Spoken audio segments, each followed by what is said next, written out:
Naranasan mo na bang maabuso? Naranasan mo bang masaktan? Naranasan mo bang maisahan at lokohin? Alam nyo, maraming mga bagay na nakakasakit sa atin. Marahil na insulto, kung ano-ano mang bagay. Ang tanong, paano ko sila papatawarin kung gusto ng Diyos inuutos siya sa akin, patawarin ko sila. Paano ko gagawin yon? Kaya naman, panoorin niyo po ang mensaheng ito dahil nandito, tuturuan tayo paano natin magagawang magpatawad lalo sa mga taong mahirap patawarin. At sa totoo lang, maging ang ating sarili na nangangailangan din ng sarili nating pagpapatawad.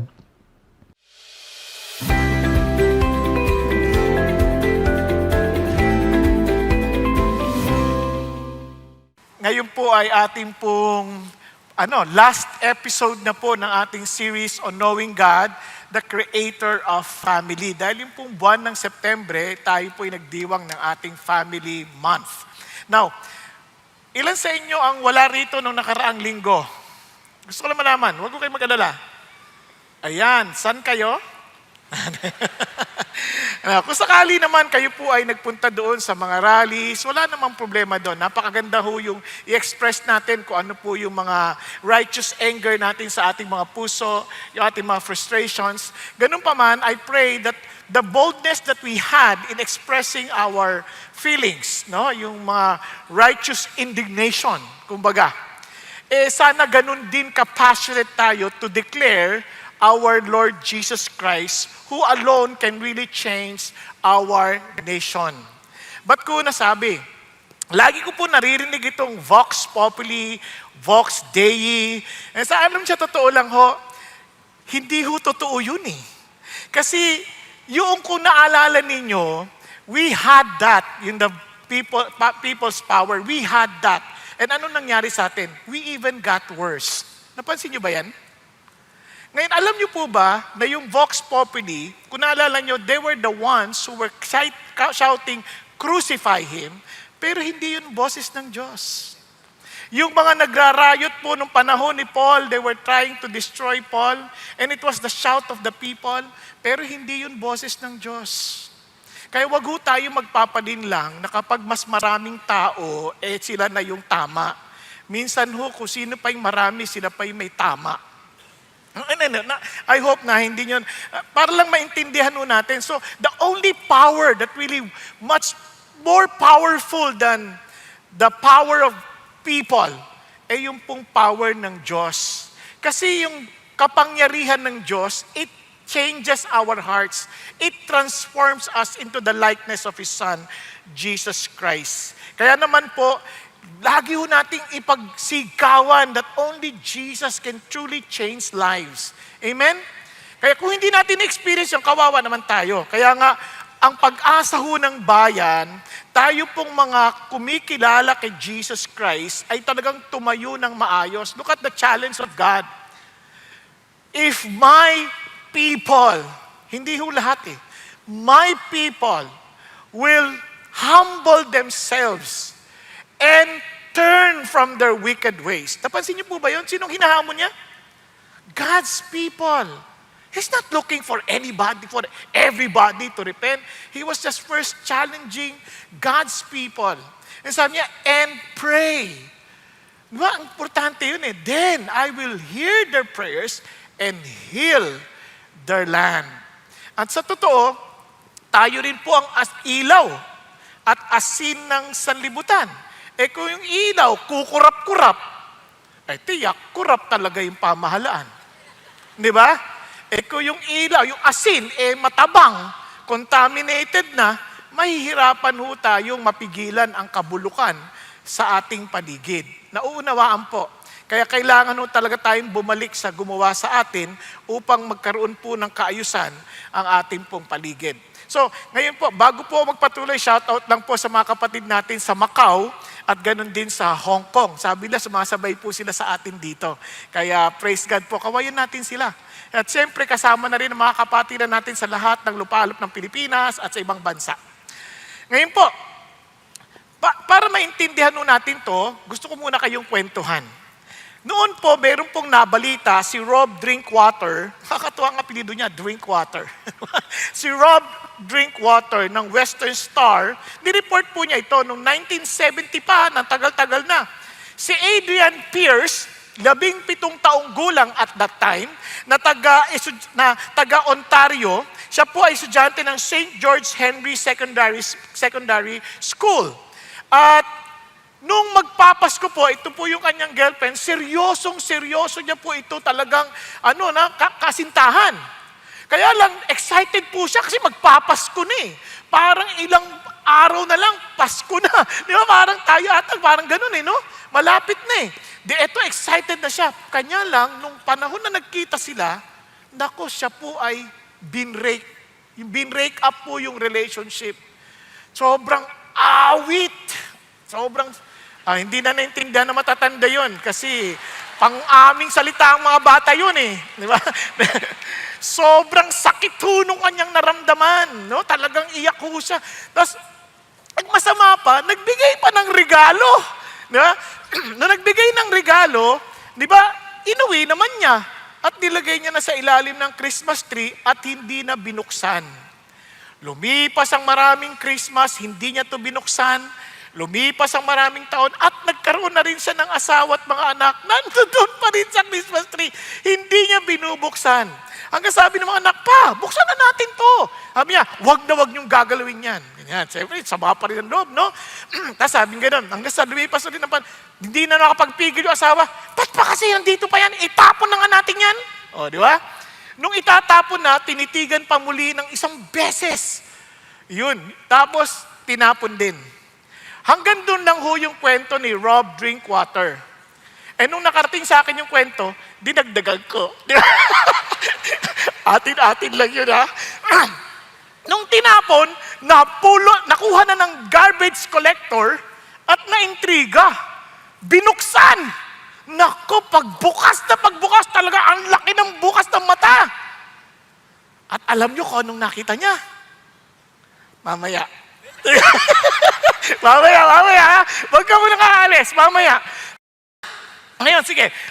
Bago natin pagpatuloy yan, gusto ko na maintindihan natin, ito po yung pamilya. And sabi natin, God is the creator of the family. And since if we know God, obviously, we will all the more appreciate the family that He created. Tama? Alam nyo, ganito ho yan. Nung Genesis po, when God created man in His image, in the image of God, He created him. Male and female, He created them. Napapansin nyo? Now, pansin nyo po ito, God blessed them and God said to them, be fruitful and multiply and fill the earth and subdue it. Ang heart ng Diyos, sabi niya, since they were created in the image of God, sabi niya, be fruitful and multiply. Eh bakit po ganun ang heart ng Diyos? Nung nilikha ng Diyos ang pamilya, ang kanyang isip is for the whole world to be filled with His image. Yung buong mundo, talagang mapuno ng image ng Diyos. Ang problema, nagkasala ang tao, kaya ang ikinalat ng tao ay ang sinful image of man. Sobrang makasarili, sobra po talagang pasaway, hiwalay sa kalooban ng Diyos. Kaya ang ginawa ng Diyos, siya po ang gumawa ng solusyon, ibinigay niya ang kanyang bugtong na anak na si Jesus, at nung inayos ni Jesus, idinil niya yung issue ng sin, binaligtad niya ngayon, sabi niya, go and make disciples of all nations. Napansin niyo ba yan? Sabi niya, baptize them in the name of the Father, the Son, and the Holy Spirit. Parang sabi niya, kung nung una, bago sila sumuway sa akin, I want them to become my followers and be brought back to the image of God. Gusto niya ibalik yon sa image ng Diyos. At ano yung image ng Diyos? Remember yung word na baptize, ito po ay pagpapalit kulay. Yun po ay proseso ng pagpapalit kulay, inilulubog yung tela o yung damit para palitan yung kulay. Kung ito ay puti, gagawing pula at yung pula na ang bagong image ng damit. So meaning to say, i-baptize them. Ibig sabihin, ibalik mo sila sa image ng Diyos. Ano image ng Diyos? In the name, isa lang po yun, singular. In the name of the Father, ito po yan, para makita natin. The name of the Father and the Son and the Holy Spirit. So ang image ng Diyos ay in one God in three person. No, yun ang image ng Diyos. Anong saysay nun? Anong halaga nun? Maintindihan nyo kung ano yung halaga nun para maintindihan nyo kung bakit ang pamilya, picture yan ng dapat ng relationship ng Diyos Ama, ng Anak at ng Espiritu Santo. Tingnan nyo po. Tingnan nyo yung panalangin ni Jesus. I do not ask on behalf of this alone. Meaning, hindi ko pinapanalangin yung mga alagad ko lamang. Ngunit maging yung mga maniniwala sa akin sa pamamagitan ng kanilang mga salita. Sila ay magkaisa. Katulad ng Ama na nasa sa akin at ako na nasa sa Kanya. Sabi ganon, o kaya nasa sa iyo kasi nakausap niya si God eh. And so that they also may be in us. Sila ay makasama natin. Upang ang buong mundo ay maniwala na ako nga ay galing sa iyo. Nakuha natin. Okay, tuloy tayo. So verse 23, sabi niya, I in them and you in me, that they may be perfected in unity, so that the world may know. Nabitin Ba't ganun yan? Okay, di ba? Ang idea is for them to know that Jesus, that the Father loved Him even before the foundation of the world. Yun ang continuation niyan. Basahin niyo na lang po. Nasa Bible naman niyo. Now, anong idea? Here is God. Sabi niya, ito ang picture. Yung God is love. And since He is love, He loves the Son loves Him, the Holy Spirit glorify the Son. Nandun pa kayo? So yun ang picture. So meaning, kung tayo po ay nasa image ng Diyos, ano dapat ang makikita mong picture sa mga pamilya? Love. Diba? Kasi dapat yun na nakikita. Ang mga pamilya nagmamahalan. Ang pagmamahal, hindi yung pagtanggap ha. Kasi marami yan sabihin, kung mahal mo ko, dapat. Ano yun? Namalabas yung uso. Bakit mahal mo? Gusto mo, halikan ka. Ano ka? Dapat, ang pagmamahal, ikaw ang nagbibigay. Ibig sabihin, aantayin mo yung tamang panahon, hindi yung hintay mo, hindi pa kay kasal. Aantayin mo kasi bibigay mo yung buhay mo sa Kanya eh. Para sa ikabubuti niya, hindi sa ikabubuti natin. Are you following? Kaya nga, pag binasa mo yung Bible, for God so loved the world that He gave, nagbigay. Kaya pag binasa mo yung Bible ulit, sabi niya, husbands, love your wives just as Christ loved the church, that He gave. Laging pabigay. Hindi patanggap. Kaya nga maraming mga mag-asawa sa pamilya nasisira kasi hindi naman sila nagbibigay eh. Lagi silang nag-aantay. Parang kaya nga sabi nila, nakakasira sa relationship, unmet expectations. Tama ba? Hello, andyan pa kayo? Ngayon, bakit may unmet expectations? May expectation. Nag-aantay ka eh. Kasi hindi naman niya maibibigay lahat ng gusto mo sa buhay. Kasi tao din yan, may limitasyon. So kaya nga, ang pag-ibig, pabigay. Ganon din sa bansa natin. Kaya nga, panatag mga kabayan, iniibig ko ang Pilipinas. Anong sabi? Ibibigay mo yung buhay mo eh. Tama ba? So in short, ba? Pero ngayon ang mga panata ng karamihan, panatang makabayan, iniibig ko ang kaban ng bayan. Paano mangyayari sa atin dyan? Naghahanap tayo, ano yung makukuha, di ba? Parang yung ayuda, pareho lang yun, yung ayudang makukuha. Yung, lahat iniisip ano yung makakamtan. Kaya nga sabi ni John F. Kennedy, ang pagmamahal, sabi niya, do not ask what your country can do for you. Ask what you can do for your country. Di ba? Ganun din. O, lagay mo sa pamilya. Do not ask what your parents can do for you. Ask what you can do for your parents. Tapos, mga parents, do not ask what your children can do for you. Ask what you can do for your children. Sa mag-asawa, do not ask what your spouse can do for you. Ask what you can do for your spouse. Kasi kung yan, swapang lahat, pati mga bunga niyan, swapang na rin. Hindi na magre-reflect ng pag-ibig ng Diyos. Kaya tuloy, nagkakasamaan ng loob. Kaya yung samaan ng loob, magbubunga ng marami pang sama ng loob. Now, tingnan niyo pa po yung sinabi niya nakakatuwa. Dahil sabi niya, a new commandment I give to you, that you love one another, even as I have loved you, that you also love one another. Paano po nakikilalang tayo po'y alagad ng Diyos? Look at this. By this, all men will know that you are my disciples if you have love for one another. Tingnan niyo po yung katabi niyo. Mahal niyo po ba yan? Sabi ng Bible, and this is love, that He laid down His life for us, that we ought to lay down for our lives for our brethren. O, tingnan niyo ulit katabi niyo. Handa ka bang mamatay para dyan? Pastor, mukhang patay na ito eh. Tulog lang yan. Na iba naman, mapapatay ko to, Pastor.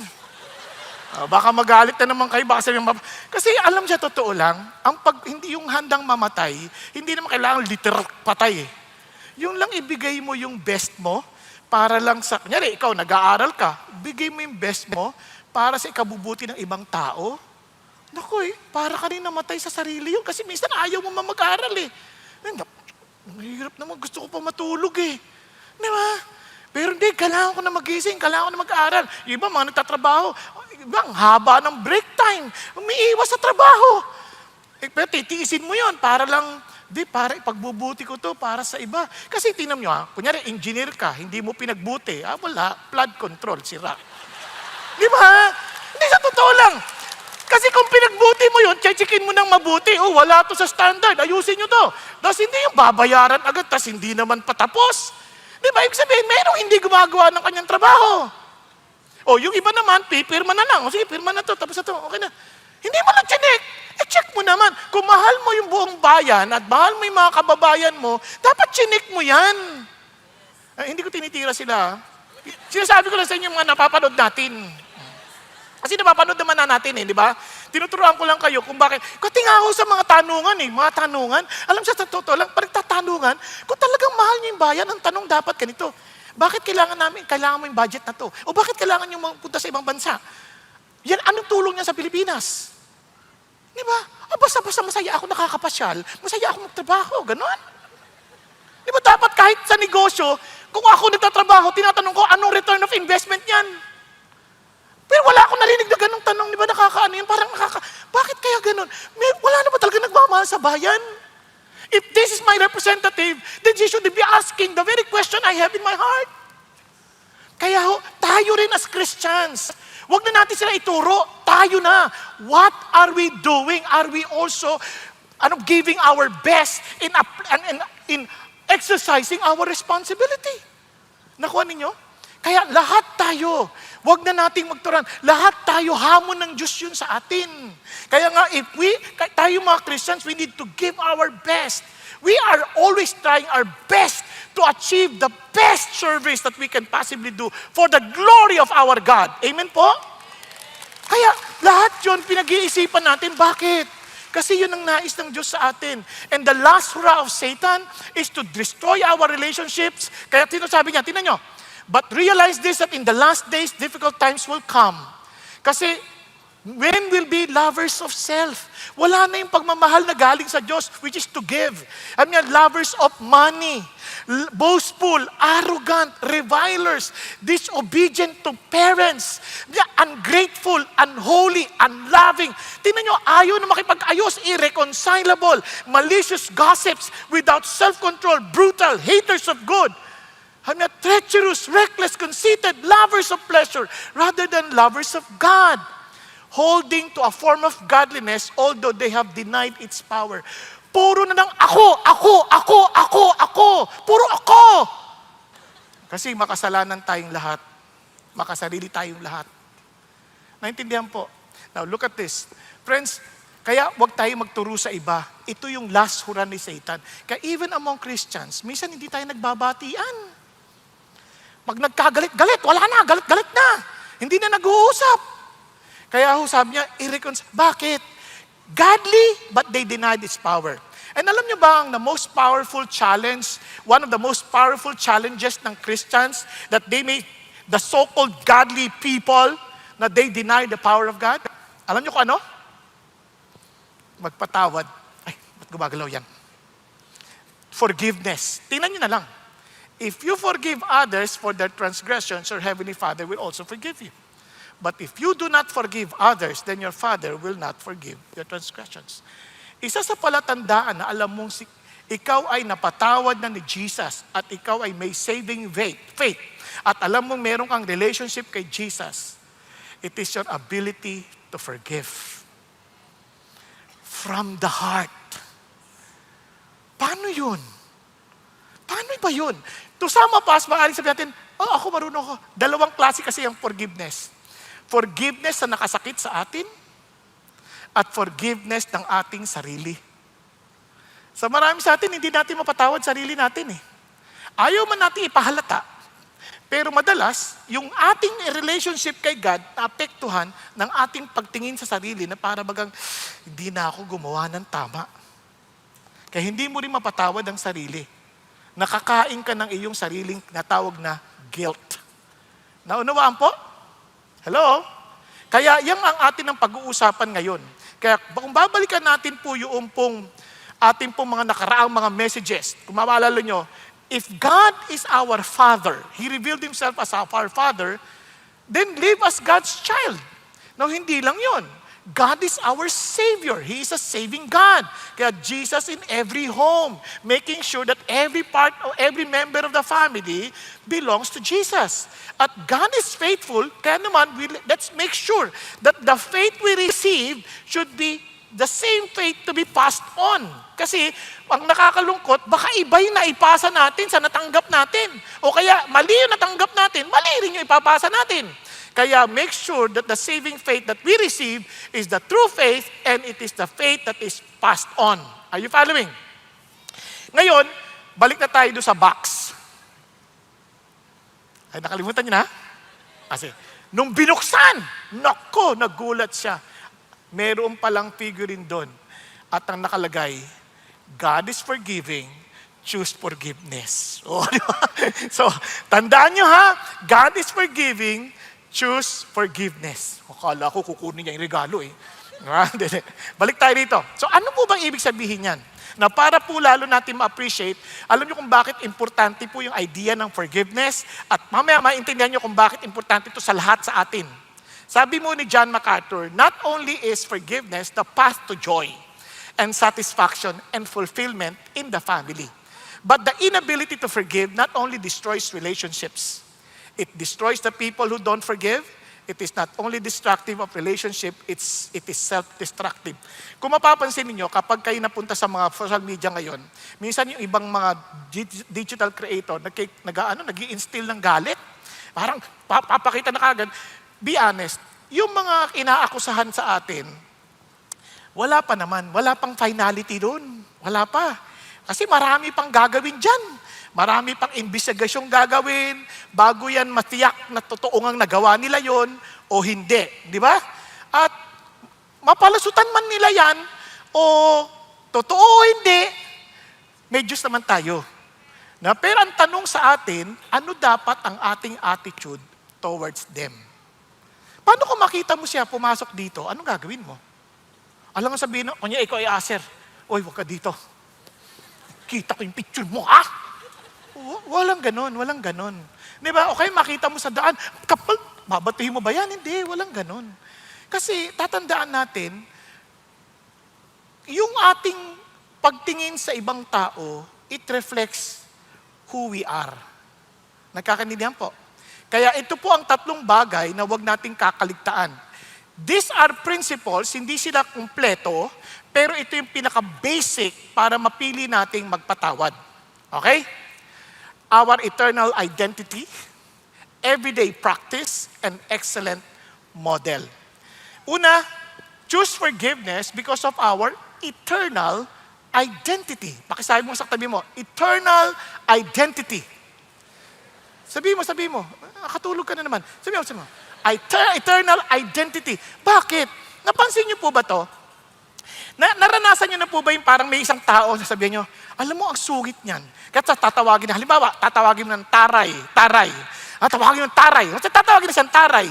Mapapansin, parang in-identify niya na sarili niyang taray. Ngayon, kahit walang dapat ipagtaray, magtataray. Kasi isip niya, hindi taray ako eh. Nakuha niyo ba yun? Kahit na wala naman kahit dahilan, magtataray. Yung iba naman, tatawagin mo, tawa. Ayan, palangiti yan. Parang na-identify na siya bilang palangiti. Kahit hirap na. Pagod na ako. Ay, palangiti yan. Parang itatry niya yung best niya na ngumiti.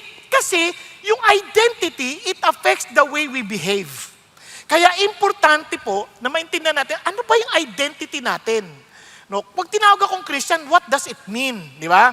Kasi sabi sa binasa natin kanina, so as those who have been chosen of God, holy and beloved. Pansin nyo, may tatlong salita kagad. You are chosen, you are holy, and you are beloved.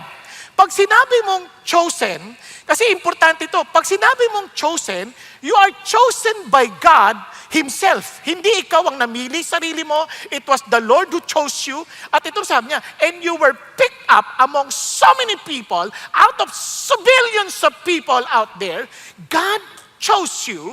And nung tinili ka ng Diyos, itong amazing part, He chose you for a specific purpose.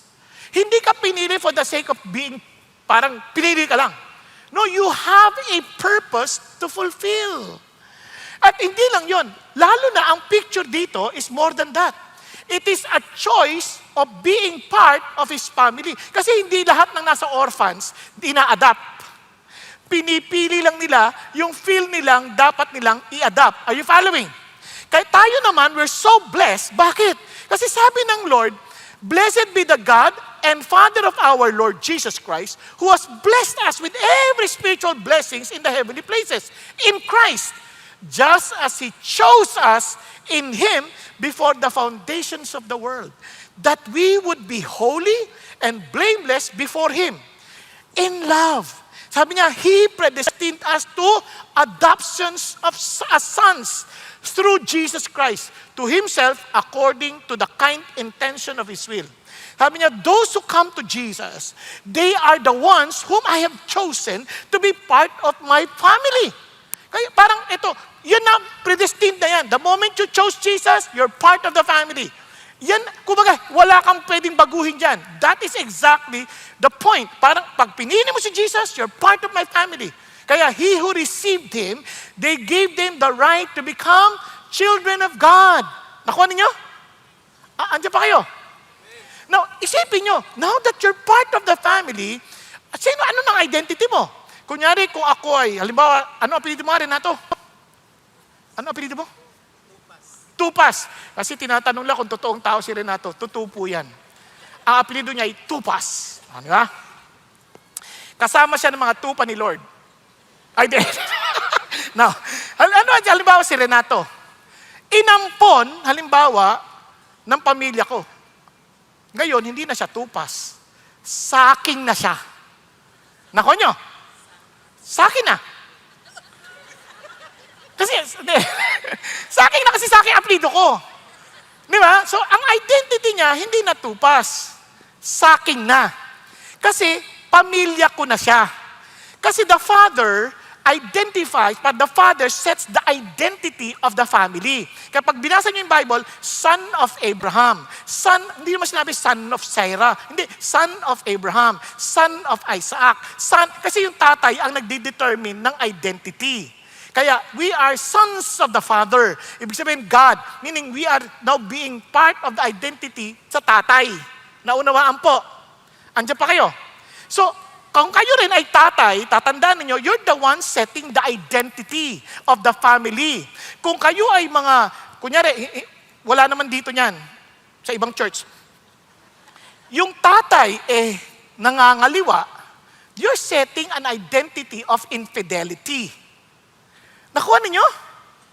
Kaya kahit ayaw ng anak yan, one day magtataka ka, bakit yung anak, kahit hindi niya alam, bigla na siya napupunta rin doon sa same problem. Kasi nga, you're setting the identity. Kaya naalala ko yung tatay ko, nung bata pa kami, sabi niya, wag na wag kang mandadaya sa school, ha? Wag na wag kang mangungopya. Kasi tatandaan mo, yan ang tanging dangal meron tayo. Hindi ko makalimutan yun. Basta alam ko, pag kami, dahil kami saking, hindi kami dapat nangungopya. Kaya di ako nangungopya. Kasi bakit? Yun ang dala namin. Sinabi ng tatay yun eh. Yun ang pagkakilala sa atin. Di ba? Kaya, isa pang na hindi ko makalimutan kasi hindi ako mahilig mag-aral. Ang pangit ng grades ko. Yung anak kapatid ko, umuwi. Tay, sabi niya, tay. O bakit? Meron akong classmate, saking. Ang unang tanong, matalino ba? Paisip ako ba't ka tinatanong yun? Okay lang, average lang. Hindi totoong saking yan. Sabi ba naman?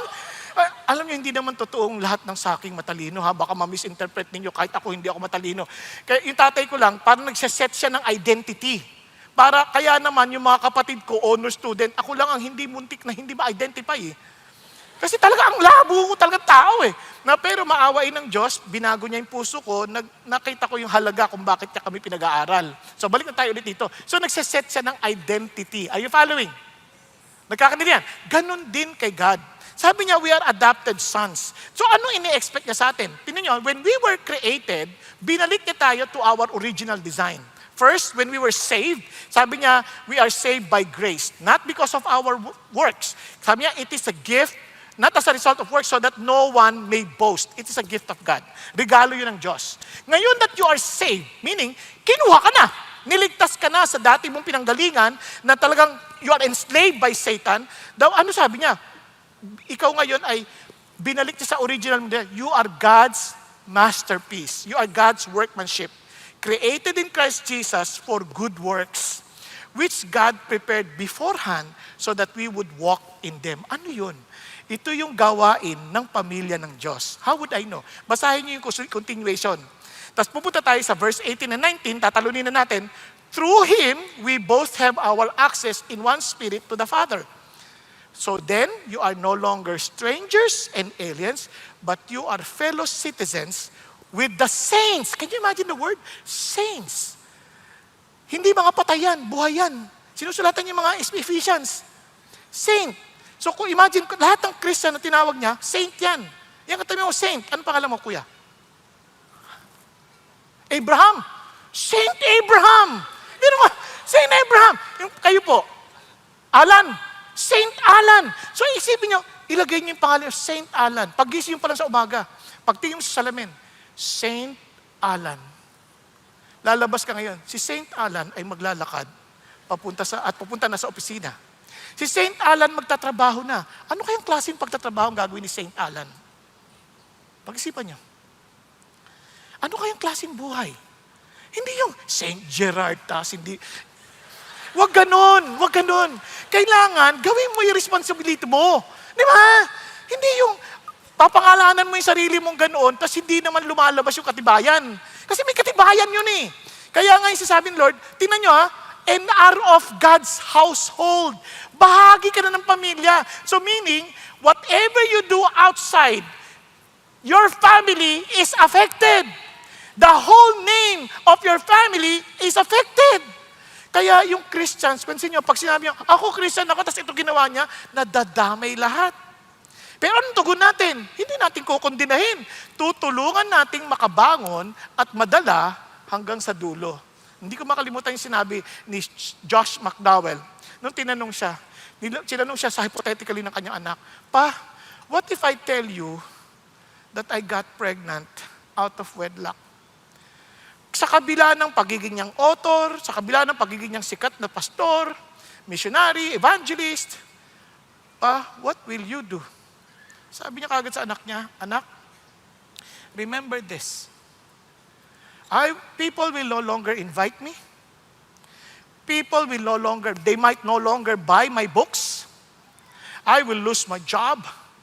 But remember this, I will forget everything and I will first prioritize you in making sure that I will bring you along to the finish line. Yan ang Christian love. We don't put down people. Kung ginagamit natin yung mga salitang diretsuhan para lang mag-set ng example, para magdumiin sa atin, it is not to condemn. But to really understand sa ating bahagi, what should we do? If we are identified with them, we are to help them and bring them to the finish line. Are you following? Okay tayo? Pakisabi sa katabi mo, kahit anong mangyari, sasamahan kita. Tulog ka man ngayon, gigisingin kita para makatapos tayo hanggang alas 6. Ay, hindi, joke lang. Okay, nagkakaintindihan. We're family. Now, look at this. Tingnan nyo. Even Paul, inulit niya sa Galatians yan. For then, while we have opportunity, let us good to all people, especially to those who are of the household of the faith. Alam nyo, narinig nyo laging blood is thicker than water. Yung ating relationship as Christians is thicker than water. Bakit? Because the very blood that makes us one family is the blood of Jesus that was shed on Calvary. Nagkakaintindihan? Kaya we are to protect whatever we do. Mahal mo yung kapatid mo, Lord, I will not allow your name to be tainted at masira yung kapatid ko because of me. Kaya yun din ang prayer ko sa aking sarili, Lord, tulungan niyo, huwag akong gagawa ng anumang bagay na ikahihiya ng pangalan mo. Kasi marami na ako nagawa in the past na nakakahiya. Pero ngayon, Lord, you have given me another chance.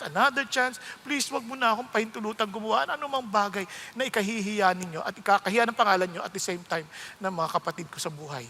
Nagkakaintindihan? But just in case, let's still work together and finish the race together. Yan ang Christian life. Kaya alam niyo, minsan nakakalungkot, no? Sabi na Christians are the only family that shoots their own wounded soldiers. Binabanatan natin sarili nating mga kapatid na sugatan. Pakisabi sa katabi mo, pag nasugatan ka, huwag ka mag-alala. Didiinan ko. Para hindi na magdugo. Okay, Ben? Para hindi na magdugo. Now, let's look at beyond all this. Sabi nga naman, balik tayo sa Colossians. Put on love, which is the perfect bond of unity. So ano pang ginawa niya? Sabi niya, hindi ka lang basta chosen, you are holy. Amazing, holy. Ano ibig sabihin ng holy? Alam niyo, yung holy means you are set apart. You are set apart for Him, for His purpose. Parang dedicated. Halimbawa, yung upuan na yon, blanco. Wala ba kayong katabi? May mga nakatayo sa likod, may upuan pa dito, oh. Kasi nag-volunteer. Halimbawa, ni-reserve, ayan, na-dedicated na yan kay Connie. Kung di kasi Connie, huwag ka upo dyan. Tama? Yun yung sinasabi. Kaya, pag dinedicate mo na yung buhay mo, anything that's not for God, hindi ka dyan. Kaya, yung sinabi mong, para kay God ka. Yun yung ibig sabihin ng holy. Now, ito pang amazing part dyan. Kung siya yung tatay natin, yung holy, it also connotes perfection. So ano ibig sabihin? You have heard that it was said, you shall love your neighbor and hate your enemy. But I say to your enemies and pray for those who persecute you. Sabi niya, I say, love your enemies and pray for those who persecute you, so that you may be sons of your Father who is in heaven. For He causes His sun to rise on the evil and the good and sends rain on the righteous and the unrighteous. Grabe, di ba? Sabi niya, tapos ito pang dinugtong niya. For if you love those who love you, what reward do you have? Do not even the tax collectors do the same? Di ba yung mga makasalanan, ganun naman ang ginagawa nila. Kahit sinong ordinaryong tao, yung bumabati sa kanila, babatiin lang din nila. Tama? Eh sabi niya, if you greet only your brothers, what more are you doing than others? Do not even the Gentiles do the same? Kunyari lang. Tayo, marami dito, sabi natin, oh, we are one family. Pero hindi tayo lahat magkakilala. Pagdating sa labas, may bumati sa'yo. Hindi ka binati. Ano gagawin mo? Oh, hindi ko na rin siya babatiin. Bahala siya. Ganun ba yun? Sabi niya, if you greet only those who greet you, pareho lang yun. Normal lang yun. Talagang ganun lang. But you are not the same. You are holy. Kaya, you greet even those who don't greet you. Okay ba yan? Ginreet nyo ba kanina yung mga ushers? Ginreet kayo, di ba? Napansin nyo, nagre-reklamo, hindi daw kayo nag-greet back? Hindi naman lahat. Kunti lang naman yung hindi. Di ba? Ganun din tayo, magbati. Diba? Yun lang. Alam nyo ba, ang laking tulong, ngiti lang, ang laking tulong. Yung down na tao, biglang may ngumiti sa kanya. Uy, nakakagaan ng loob. Tama? Kaya yung bagay na yung pagbati, ano ba? Kaya ang sabi ng Bible, bakit natin gagawin yun? Therefore, you are to be perfect as your heavenly Father is perfect. At lalo na, secured tayo because we are not only holy, we are beloved. We are so loved. Kasi sabi ng Panginoon, how great the love a Father has bestowed on us that we would be called children of God. So anong identity natin? We are children of God. At kung children of God, we are chosen, we are holy, and we are beloved or beloved. Now, isipin nyo, kung ikaw'y punong-puno na ng pagmamahal mula sa tatay, hindi ka na ma-insecure magmahal sa iba. Kasi kahit di mo ako pansinin, ang tatay ko, lagi ako pinapansin. Kahit hindi mo ako sagutin, okay lang. Ang tatay ko, lagi ako sinasagot. Okay tayo? Hello? Parang kahit di mo ako sagutin, okay lang. Bakit ang tatay sumasagot eh? Yun ang idea ng Diyos. Now, look at this. So ngayon, anong gagawin natin? Kung God is love, at ikay anak ng Diyos, ano ka ngayon? Renato is love. Tama? Abraham is love. Alan is love. So madaling salita, sino ka? Palitan mo yung pangalan mo ngayon. Renato is patient. Renato is kind. Renato is not jealous. Renato does not brag and is not arrogant. Renato does not act unbecomingly. Renato does not seek its own. Renato is not provoked. He does not take into account a wrong suffered. He forgives. Does not rejoice in unrighteousness, but rejoices with the truth. He bears all things, believes all things, hopes all things, endures all things. So paki-memorize nyo po, ipalitan nyo ng pangalan nyo. Okay tayo? Pag nagda-drive ka, kinat ka, Bong is patient. Yeah. Bong is kind. Kaya wala akong dahilan na hindi magpatawad. Because Bong is love. Tama? Nagkakaintindihan? Kapag yung anak mo, ang kulit-kulit nasa grocery, nagkakalat lahat.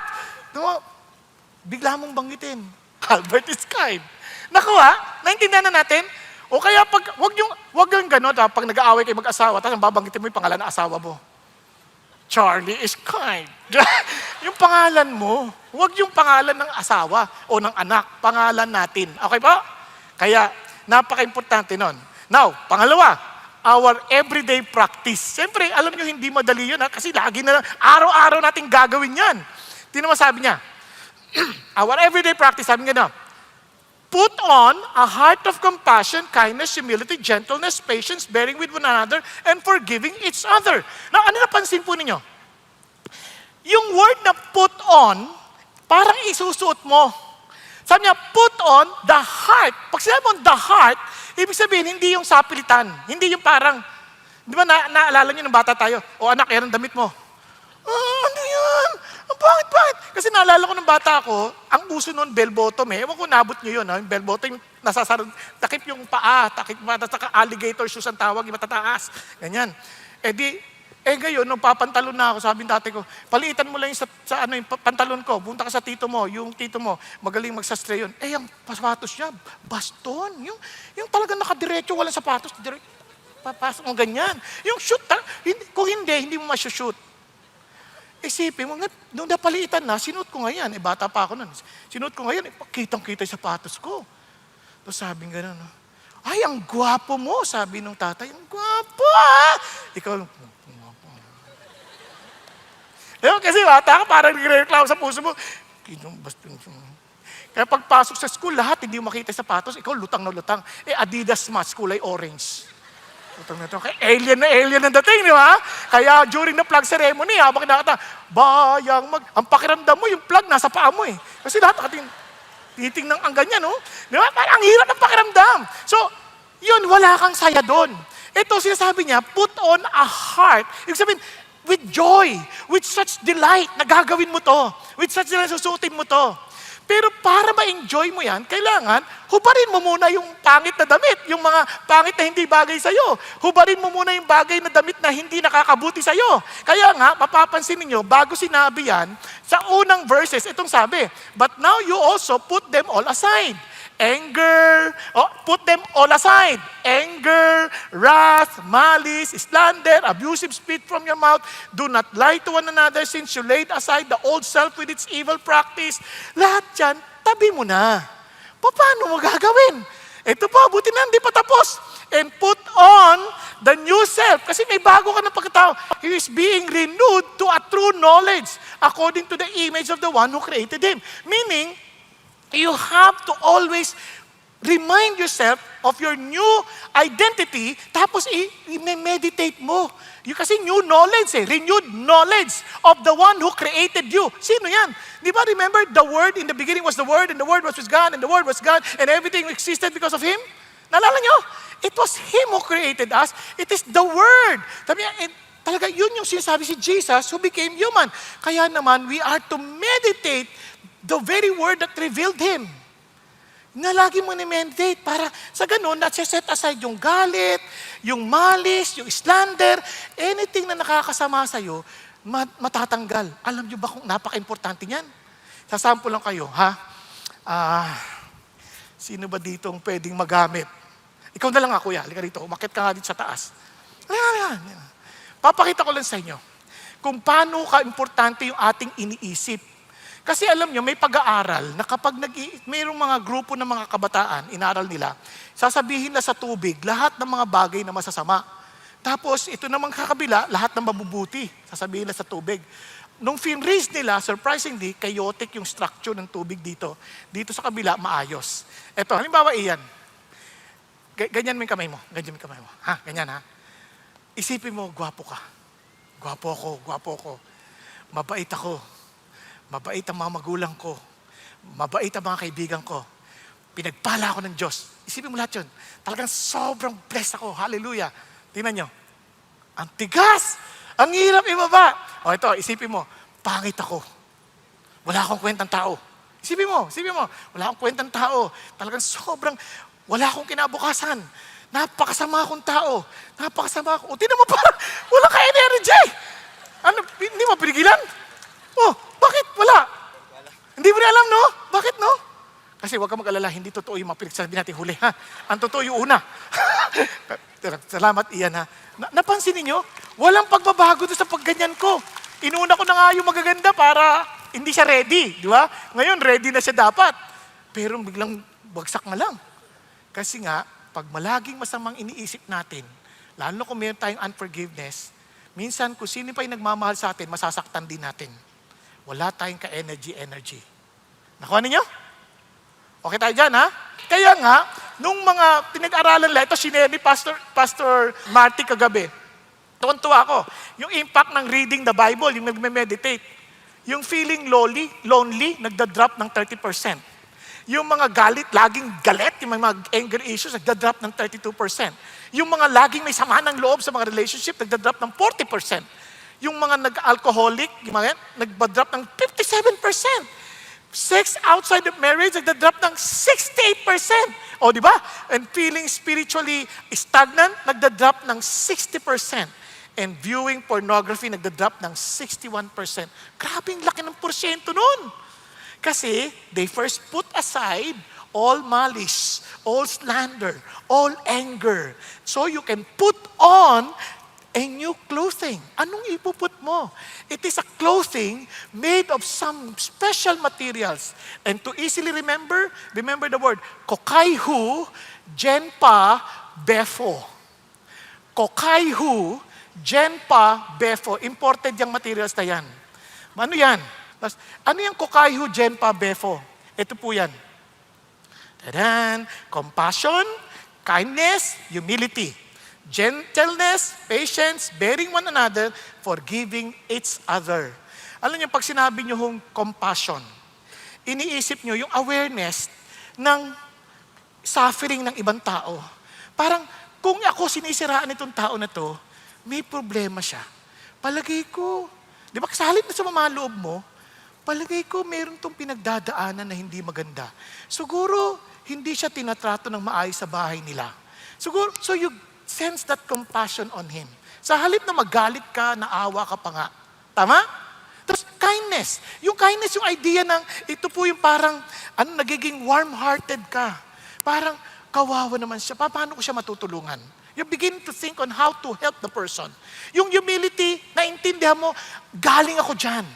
Masamang tao ako. In fact, tinatanong na sa akin, paano mo nalalagpasan yung mga comments sa preaching mo ng kung ano-ano?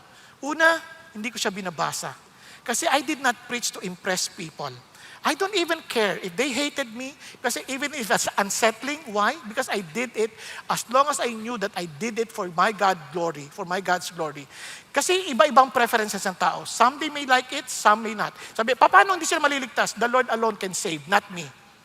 But some are being saved. I don't know why. It was only by the Lord. Nakukuha ninyo. Ang mahalaga, you know what you are doing. Nagkakadinihan? We cannot please everyone. Kaya, crucial yung, hindi ako doon tumitim. Ang iniisip ko lagi, teka muna, galing ako dyan, mas masama pa ako dyan. Pag sinabi mo siya, mayabang ka eh. Oo nga eh, sa totoo lang, sobrang yabang ako. Niligtas ako ni Jesus. Swapang ka eh. Naku, sobrang swapang ako. Niligtas ako ni Jesus. Walang niya ka. Naku, totoo yan. Ako yan. masahol pa ako dyan. Niligtas ako ni Jesus. Nakuha ninyo? Remember where we came from. The old dress that we removed from us. Meron tayo niyan. Magagalitin? Sobrang magagalitin ako. Kung alam nyo lang, nananakit ako ng kapwa ko. Kasi maliit akong tao, may tinatawag na small man syndrome. Nagpapakasiga-siga kasi maliit. Nakuha ninyo? Nang babato, kasi wala ka namang panlaban, limang bato ko na lang. Sabay takbo. Bakit? Masamang tao. Pero praise God, niligtas ako ng Diyos. Kaya pagpasok ng gentleness, it is a mild manner. Kasi sabi nga ng Bible sa Philippians, kung naalala niyo, let your gentleness be made known to all men. The Lord is near. Naalala niyo, Philippians 4:5? Bakit yun? Kasi lagi mo naisip, I need not to be rude on this person. Bakit? Kasama ko si Lord. Kasama ko si Lord. Alam niyo kung gaano kahalaga yan? O imagine niyo, galit na galit ka sa asawa mo. O kasi anak mo na lang. Ano ka ba? Sinasabi ko sa'yo mag-ingat ka! Dumaan si Pastor Peter. Di ba sabi sa'yo mag-ingat ka? Hi, Pastor Peter. Ingat ka. Ikaw naman eh. Bigla ka nagiging gentle eh. Tama? Bigla ka nagiging mild manner. Kasi bakit? Kasi merong isang taong, imagine mo si God yung kasama mo. Di ba? Paano nakakayaan mo, nagsisigaw-sigaw ka dyan? Kasama mo si Lord. Nakuha ninyo? Kaya sabi ng Panginoon, di lang yun. Be patient. Ano yung patient? Long suffering. Diba, parang tinitiis mo yun kasi alam ko magbabago to. Alam ko magbabago to by the grace of God. And bearing one another. Willingness to carry the burden with them. And finally, forgiving each other. Being gracious towards these people as God is gracious to us. Kaya ho, mas madali nyo maaalala, compassion, kindness, humility, gentleness, patience, di ba? Befo, bearing one another, forgive each other. Okay po? Kokaihu, genpa, befo. Nagkakaintindihan? Now, let's continue. Anong sinabi pa ng Diyos? Look at this. Alam nyo, pag tayo po ay bilang Christians, we are really inviting persecutions, whether we like it or not. Kaya iinsultuhin tayo, sasaktan tayo, marami tayong ma-experience kung ano-ano. Kaya sabi niya, indeed, all who desire to live godly in Christ Jesus will be persecuted. And it's expected. Hindi lang yun. Blessed are those who have been persecuted for the sake of righteousness. For theirs is the kingdom. Kaya pag may nang insulto sa'yo, may umatake sa'yo, sa halip na magalit ka, choose forgiveness. Bakit? My reward is great in heaven. As long as you're not doing it para lang mang-asar. Hindi, you're doing it because you're driving a point. Nakuha? And you're doing it for the name of Jesus. Kaya sabi ng Panginoon Diyos, wow, Lord, I will rejoice. Kaya kahit anong gawin nila, because you knew. Kaya naman, madali ka magpatawad. Yung iba naman, anong ibig sabihin magpatawad? Sobrang sukdulan ng sama ng ginawa niya. Now, remember this. Forgiveness is not ignoring or excusing the behavior. Forgiveness is not condoning the action. Hindi mo pinababayaan mo yung action. Hindi ganon. It is not eliminating the consequences. Talagang may consequence. Ano magagawa mo? Whatever they sow, they will also reap. The same thing with us. Di ba? Immediate process. Minsan sasabihin mo, Lord, nahirapan ako eh. Normal lang. Minsan pinoprocess mo ng matagal. Minsan it takes a lot of prayers para lang matulungan ka ng Diyos. Kasi hindi automatic. Nagkakadiyan. Kaya huwag ka ma-discourage sa parang hindi agad na biglang nawala. But you have to make a decision eventually. Then, and about the offender. Kasi yung pakiramdam ko, kasi hindi naman siya nagre-repent eh. It's not about him. It's about you. Ikaw magpapatawad. Hindi naman siya eh. You cannot control him, but you can control yourself. Tama ba? Andiyan pa kayo? Kaya naman, ano yung forgiveness? It's a choice. You have to make a choice to forgive. You have to recognize wrongdoings. Na mali yun, kaya I choose to forgive. Letting go of revenge. Kumbaga, hindi ka gagawa ng anong bagay para maghiganti o para maging vindictive. Kundi para tulungan siya sa kanyang ikabubuti. Kung kailangan siya disiplinahin mo. Para sa kanyang ikabubuti. Hindi para sirain siya. It's for your personal freedom. Kasi the moment you forgive, napapalaya ka. Hindi mo ba napansin? Yung pag nagtatanim ka sa sama ng loob, di ka makatulog. Tapos yung kinasasama mo ng loob, tulog na. Yung asawa mo, galit na galit ka sa kanya, tapos tulog. Gumaganon pa. Kasi ikaw yung nabibihag. Tapos ito pa, independent of trust. Hindi naman sinasabi, ibalik mo yung trust, yung tiwala mo sa Kanya. Pinatatawad na kita, kanya rin ang utang, hindi nagbayad. Oh, pinatatawad na kita, pero hindi kita pauutangin ulit. Di ba? Hanggang di ka nagbabayad. Tama ba? Kasi you have to regain the trust. Now, ano ba? Acknowledgement of consequences. Kailangan, hindi ina-acknowledge mo pa rin yung consequence ng kanyang ginawa. Katulad ng ginawa ng asawa ni Charlie Kirk. I forgive the offender. Pero hindi ibig sabihin, laya na siya. Ibig sabihin, tapos na. Hindi. He had to acknowledge that there is a consequence. Okay po ba yun? At saka hindi na against her. It is against the people of the United States of America. Kaya naman, blessing ang magpatawad. Blessing. Kasi may joy of pleasing God. May privilege of displaying Christ-likeness. At meron tayong peace of mind and heart. At gumalakas ang ating mga pangatawan. Nakita natin kay Tom. Yung stronger relationship natin sa mga kapwa-tao. Kasi if we are hurt, we will hurt even those who love us. Yung pag meron tayong sama ng loob, yung mga nagmamahal sa atin, masasaktan pa natin eh. Bakit? Hindi natin alam kasi in-effect. Kaya may reliance tayo ultimately on God's justice. Lord, kayo na to. Pero pagka may unforgiveness, nako, para ka nabihag ng nakaraan. Ikaw ay laging anxious, minsan depressed, madami mong sakit, minsan dry ka spiritually, tapos may hindrance ang blessing and answered prayers, and of course, you're trying to take justice into your own hands. Sabi ni Martin Luther King, forgiveness is not an occasional act, it is a constant attitude. Gusto ko lang kayong kwentuhan. Si Will Franklin, ito po si Steve, kilala niyo no? Steve Chapman. Si Steve Chapman, isang mahusay na singer, Grammy awardee. Nag-celebrate po sila kasi yung kanyang panganay na anak, na-engaged na. Tapos ilang araw lang, yung anak naman si Caleb, nag-graduate ng high school. Kaya lang, isang pangyayari, si Will, umaatras mula sa kanilang bahay, natamaan niyang kanyang kapatid, nasagasaan ng sarili niyang sasakyan. Nakita ng marami ng pangyayari at nag-aagaw buhay yung bata. Si Will nagtatakbo sa kaba, sa takot. Samantala yung tatay, kinuha yung anak, sinakay sa sakyan at nag-drive na sila. Binuksan ng bintana. Will! Will Franklin! Remember this! Your father loves you. What? Yun ang automatic na reaksyon ni Steve Chapman. Bakit? Because he always put on a heart of compassion, diba? Kindness, humility, gentleness, patience, bearing one another, and forgiveness. Nagkakaintindihan? Hello? Automatic.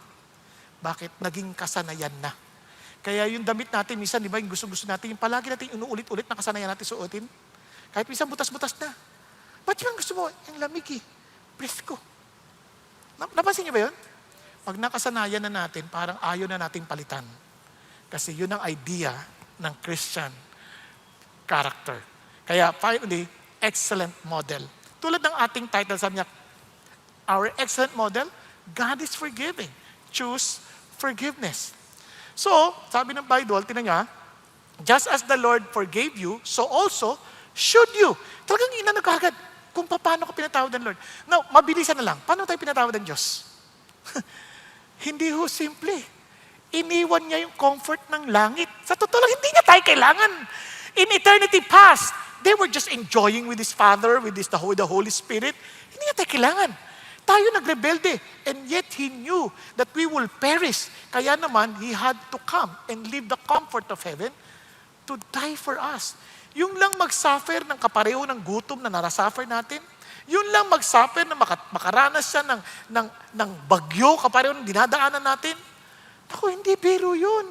Walang bagyo sa langit. Pero nabagyo siya para sa atin. Para ano? Para patawarin tayo. Pag-isipan nyo, ganun magpatawad ang Panginoon. Hindi komportable ang magpatawad. Kaya huwag nating iisipin, komportable tayo pa nagpatawad tayo. It is not comfortable. It's painful. Because you're the one who will carry the burden of forgiving. But the moment you do that, as Jesus did it, it's a great joy. Seeing everyone happy. Kasi sabi niya, with great joy, He endured the cross. At yun ang makikita natin how the Lord, He's sharing with us the joy of God para sa ating lahat. Kaya naman, ang sarap-sarap isipin, nung nagpatawad tayo ng Lord, hindi niya naman, dahil mahal niya tayo, hindi ka naman niya pipilitin. Oy, tanggapin mo yung kapatawaran ko. Walang ganon. Minsan, hindi niya tatanggapin. Kasi magkaiba ang kapatawaran sa reconciliation. Since I don't have enough time to explain, magkaiba kasi ang forgiveness at reconciliation, yung reconciliation, it requires yung other party to agree with you. Yung forgiveness, binibigay mo na yun kahit di siya nag-agree. Naintindihan po natin? Kaya magkaiba yon. Ganun pa man, God is telling us to forgive. Tingnan niyo po paano ginawa ni Jesus. For you have been called for this purpose since Christ also suffered for you, leaving you an example for you to follow in His steps. Sabi niya, who committed no sin. Wala siyang kasalanan, nor was any deceit found in His mouth. Walang panlilinlang sa kanyang mga labi. While being reviled, wow, He did not revile in return. While suffering, He uttered no threats. Hindi niya tinakot. Pagtapos ko nito, lagot kay sa akin. Yari kayo. Walang ganon. Kept entrusting Himself to Him who judges righteously. And He Himself bore our sins in His body on the cross. For what purpose? Forgiveness. And look at ano sinasabi niya ngayon? In the same way, you wives, be submissive to your own husbands. Wives, sino mga wives dito? Wives, makita sa kamay. Isipin nyo kung yung asawa nyo, hindi nagtitiwala sa Diyos. Anong pwede nyong makita na magagawa niya? Sa palagay nyo. Yung husband nyo, walang takot sa Diyos. Anong pwede niyang gawin? Mambabae. Yung iba, manlalaki, pwede rin. Nangyayari na yan eh. Hindi naman yan pang-iinsulto. Pangyayari na yan. Tama ba? Ano gagawin mo? Tapos susunod ka pa rin.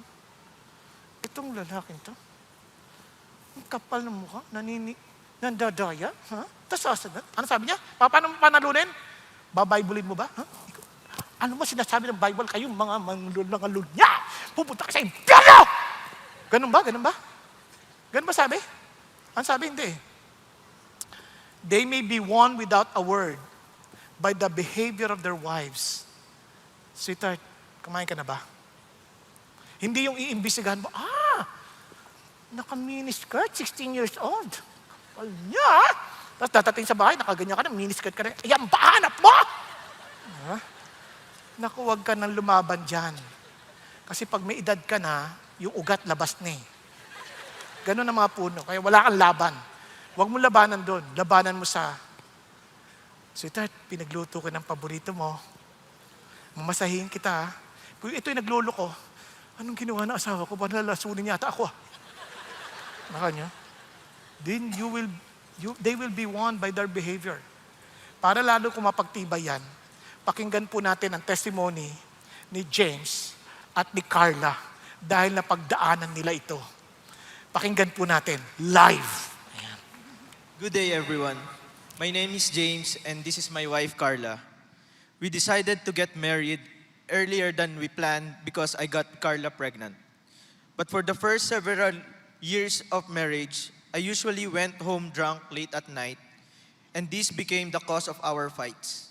Instead of avoiding those that triggered our fights, I still continued smoking, drinking, and having late night out with friends. This was also the time that I started to be unfaithful to Carla.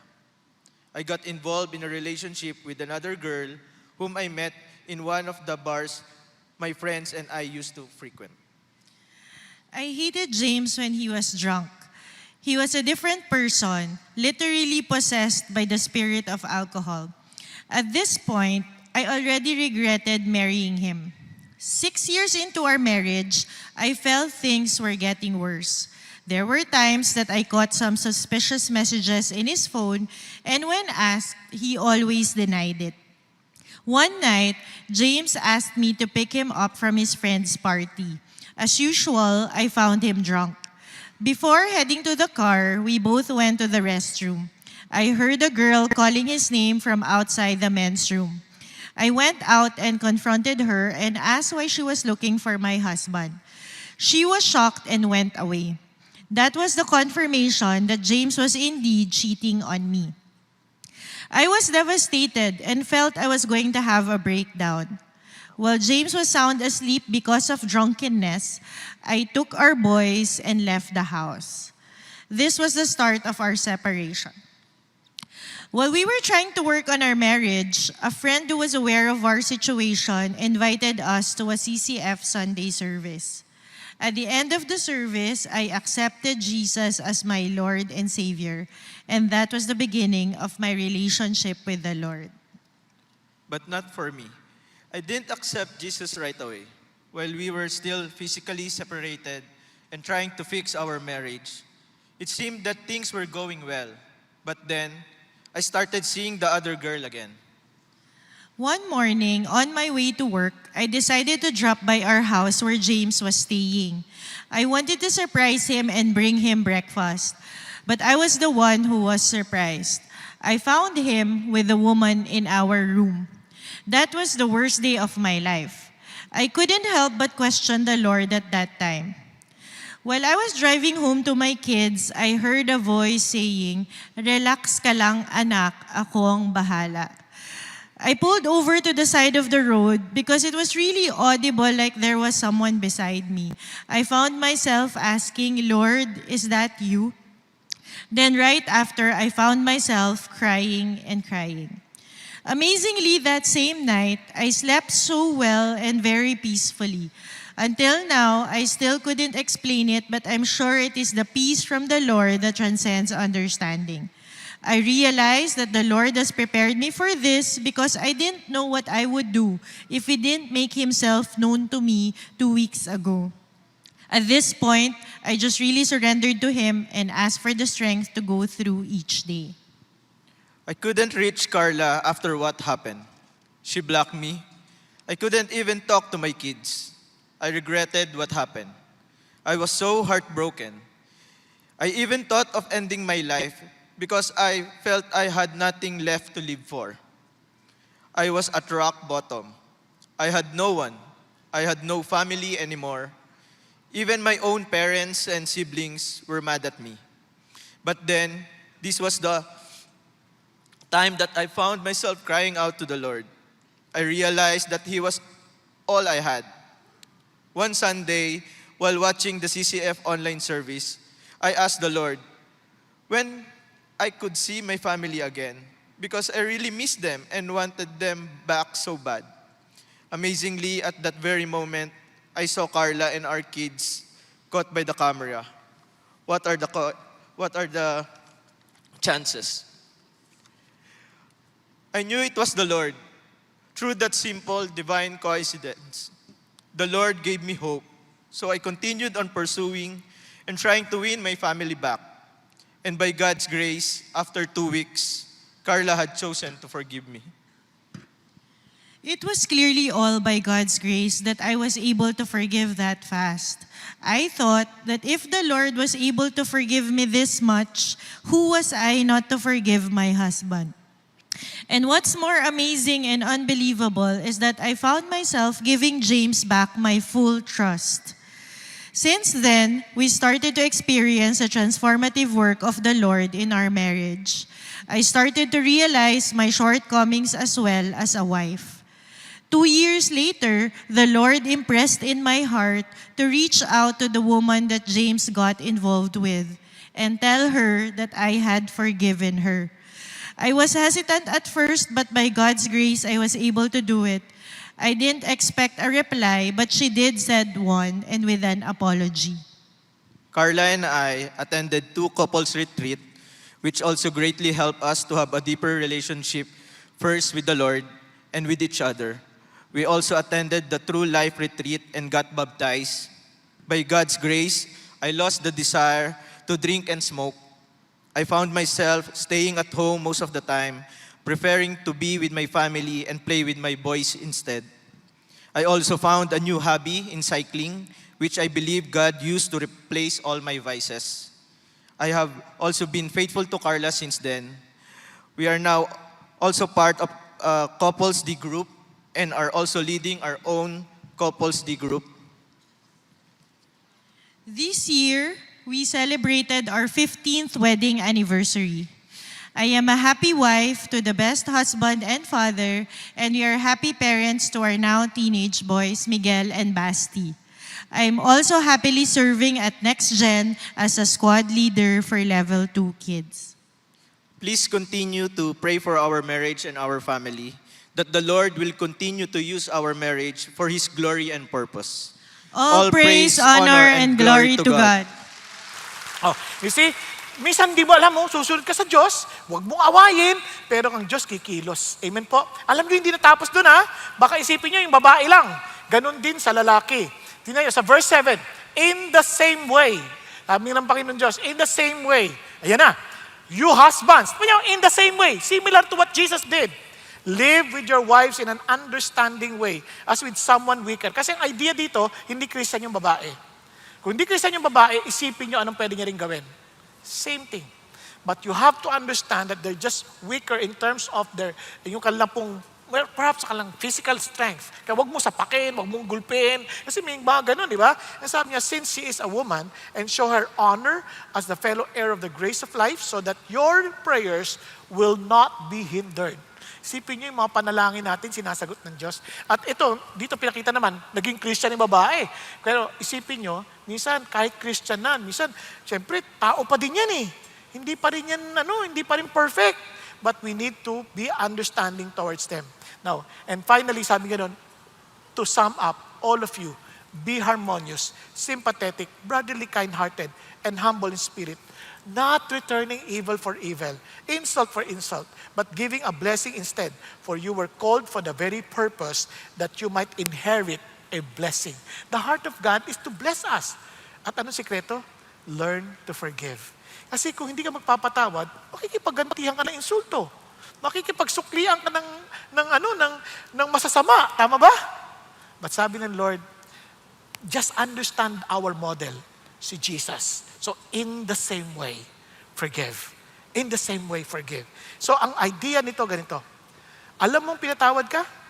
Nakakapagpatawad ka ba the way Jesus forgave you? Pag-isipan ninyo. And let me end. Dito ako talaga tuwan-tuwa sa Panginoon Diyos. Naalala niyo po, minsan, pag hingi tayong tawad, Lord, pangako ko, gagawin ko to. Hindi naman ganun sila magpatawad eh. Si Lord nagpatawad dahil binayaran niya na sa krus. Hindi dahil sa mga pangako natin, kundi ginawa na ni Jesus. Naalala mo yung thief on the cross?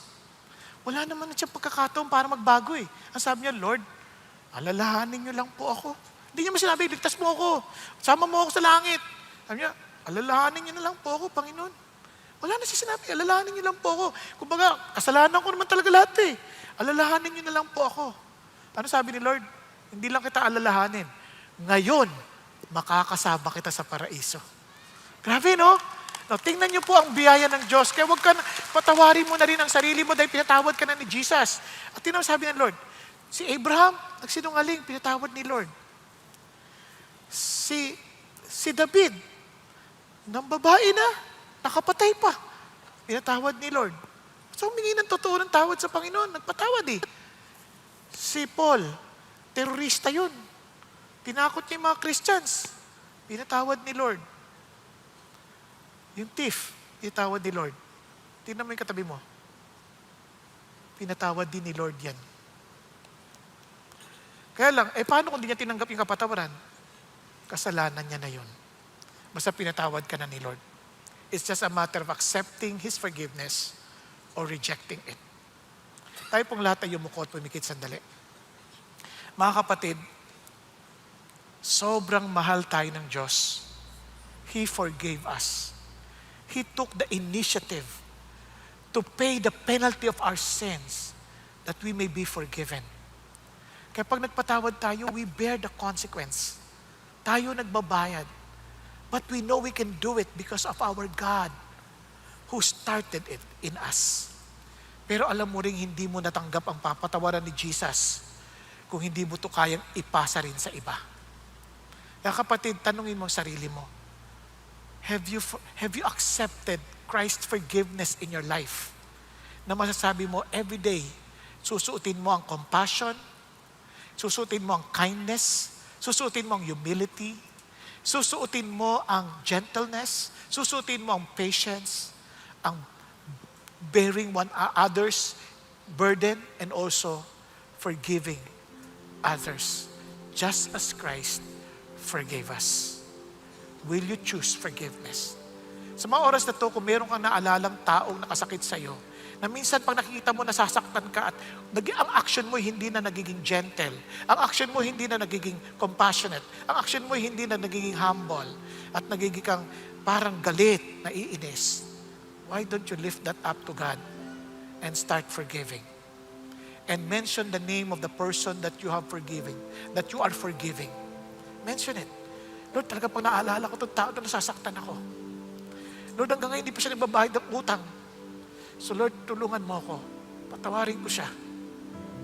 Lord, kahit sino man yan. Sa peace, Lord, tatay ko, sinaktan ako. Lord, minura niya ako. Lord, minulestya niya ako. Pagkitin may pangalan, patatawarin ko na po siya. Tulungan niyo po ako. Tulad ng pagpapatawad mo sa akin. Lord, kamag-anak ko, ninakawan po nila ako. Kinuha nila yung mana ko.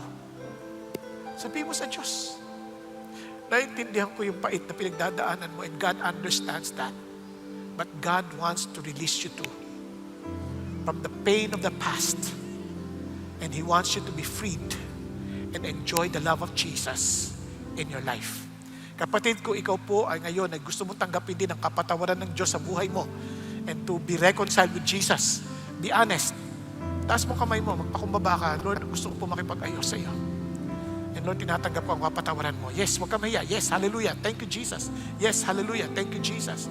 Mga nasa balcony, sa upper balcony, thank you, Lord. Sa mga nagtaas ng kamay, oh, Panginoong Jesus, maraming salamat po that you died on the cross for my sin. And thank you, Lord, for my forgiveness. And Lord, I accept the forgiveness that you're offering me. And Lord, I want to be reconciled with you. I want to live only for you. I want, Father God, to always, Lord, exercise the very forgiveness that you gave me. That every time I meet anyone that might hurt me, I pray na hindi pa na ginagawa, pinatatawad ko na po, Panginoon Diyos. Because of your grace, because of your love, because of your faithfulness. Thank you, Lord, for saving my soul. And thank you, Lord, for the forgiveness of my sin. And thank you also for the power of forgiving. In the mighty name of your Son, Jesus Christ, our Lord and our Savior. Hallelujah. Amen and amen. God bless your people. Hallelujah.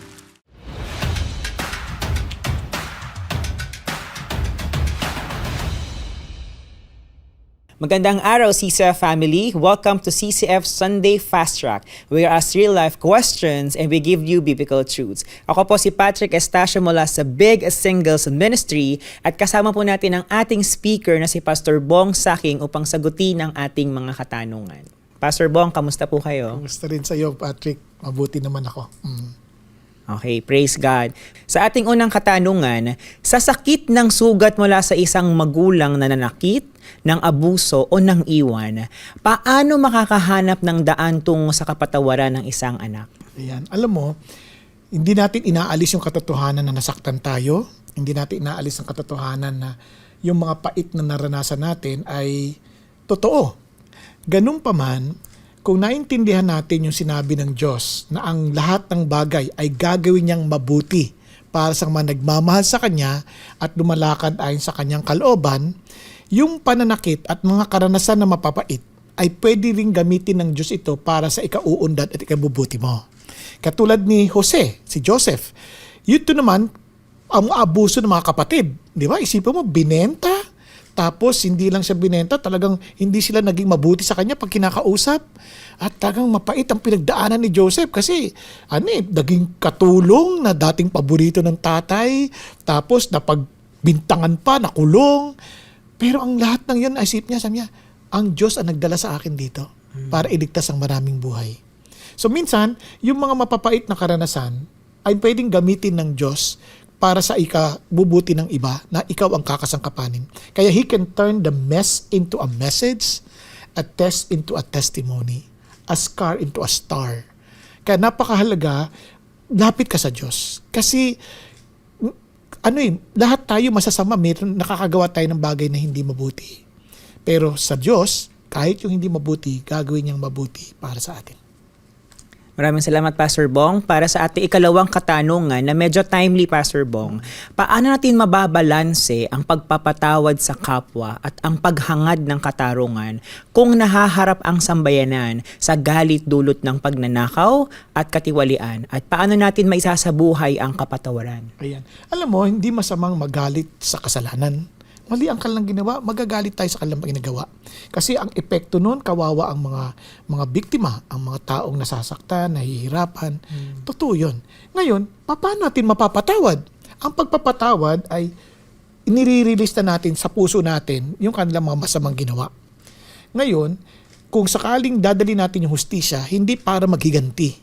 Hindi para sila ay dahil maging vindictive. Dinadala natin ang hustisya dahil para matutunan nila at matutunan ng marami pa ang mga bagay na mali na hindi dapat tularan at hindi dapat ipagpatuloy gawin. So yun ang bagay na pagkakaiba. Kasi pwede mo silang parusahan na dahil sa galit mo upang magiganti. Ngunit pwede silang parusahan na dahil lang sa pagmamahal mo rin sa kapwa mo at kaya ka naman dinalagay sila sa tama nilang kalalagyan. Alright. Maraming salamat, Pastor Bong, sa magandang at balanseng pagsagot nga po sa ating pangalawang katanungan. Para sa ikahuling katanungan, Pastor Bong, kapag ang pagkakamali ay hindi isang beses lang nangyari, kundi isang paulit-ulit na pattern, halimbawa, narcissistic na ugali, pagnanakaw o pagsisinungaling, posible pa rin ba ang kapatawaran? Ayan. Sa Bible, kung maaalala nyo sa Luke 17, kapag ang kapatid mo ay nagkasala ng 7 beses. Pero 7 beses na lumapit sa'yo para humingi ng tawad, sabi niya, patawarin mo. Isipin mo kung magkasama tayo ng 8 oras, bawat oras nagkakamali ka, hingi ka ng tawad. Paano kung hindi naman humingi ng tawad? Kaya ang idea, pinatatawad na kita, kailan tutulungan kita ngayon, maiayos ka. I need to rebuke you, kaya open rebuke is better than hidden love. Ngayon, kung kinakailangan kitang disiplinahin, didisiplinahin kita. Kasi sa Bible, dinidisiplina rin. Katulad nung lalaki sa Corinthians chapter 5, na kung saan merong immoralidad na hindi mo makikita maging sa mga hindi Christians. And yet, he was disciplined. And sa sa 2 Corinthians, doon ay pinatawad na siya kasi nagsisi na siya sa kanyang kasalanan. So, may disiplina. Kasi kung mahal natin yung kapatid natin, tutulungan natin lumakad ayon sa kalooban ng Diyos. Indeed, Pastor Bong, discipline is a form of love as well. Yes. Alright. Maraming salamat, Pastor Bong, sa inyong pagsagot po sa aming mga katanungan. And that's it for CCF Sunday Fast Track. God bless everyone.